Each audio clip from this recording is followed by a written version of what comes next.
Hello and welcome, my friends, to the Peculiar Paradigm Storytelling Podcast, where youth determined to make the world a better place bring attention to issues that stop our society's progress from providing various perspectives through story and life. The next morning, I lumber out of bed and slowly get ready. I can't believe I actually fell asleep.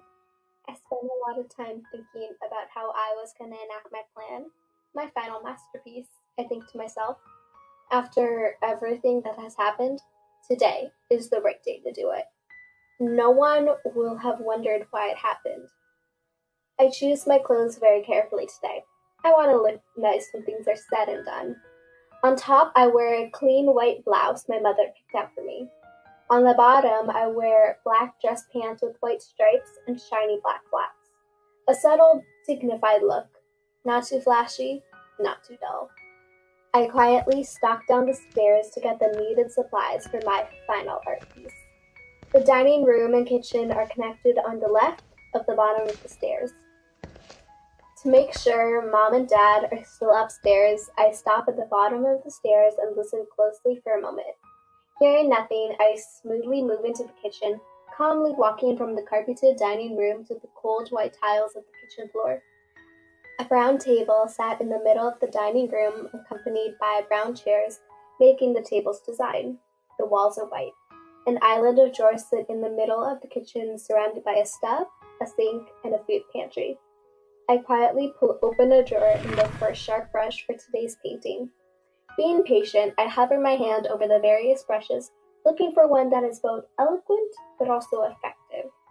Most are cheap little things, better used for making a meal rather than a painting. I take my hand away from the brushes and bring it to my face, now using the palm to hold my chin while I struggle with my decision. Finding it hard to choose a suitable brush myself, I decide to leave it up to the fates. I close my eyes and reach into the drawer slowly. Sort of felt like I was drawing a lotto ticket. My hands touch the cold metal of the brushes as I examine them with my fingertips.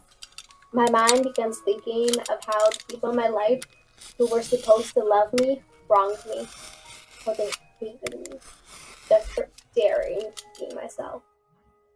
My hands stop. My eyes still closed. Rage, sadness, and hate well up inside of me. I press my hand down into a brush. I slide my hand down the metal to the handle and clutch it tightly. Slowly lifting the brush out of the drawer, I can feel how perfect it fits in my hand. I open my eyes, wanting to see the quality of the lethal brush, but before I got a chance, my dad's heavy footsteps pounded on the stairs. Seriously, God?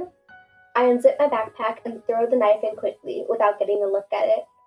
I attempt to quickly close the backpack, and the zipper gets stuck. I'm panicking. My father's footsteps getting louder and louder, feeling like the booming of thunder during a storm. I try unzipping the bag, hoping that it won't get stuck again. I yank upward desperately. It gets stuck again. All I had to do was put the thing in the bag, and I'm still managing to whip it. No, I screamed in my head. Today's art piece must be made.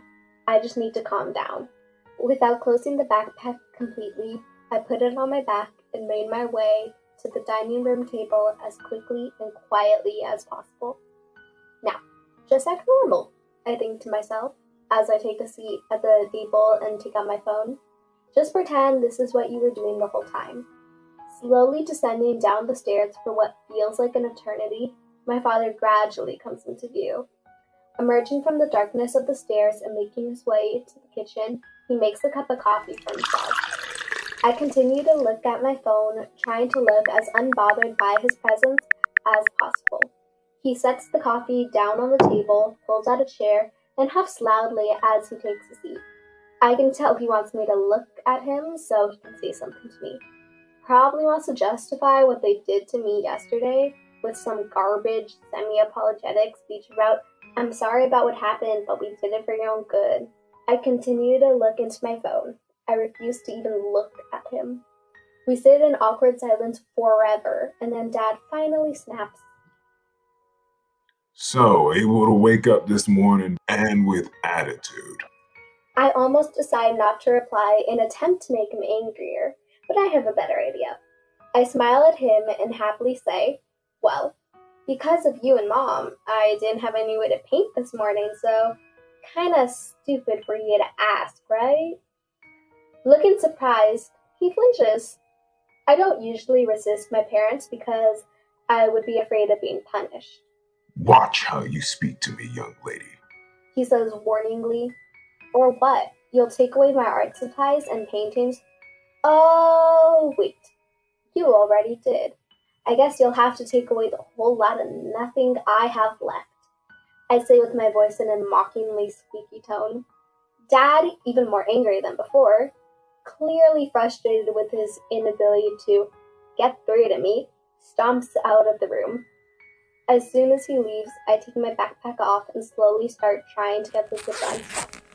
A crooked grin stretches across my face as I revel in bringing to my father the same feeling of helplessness as they bring me.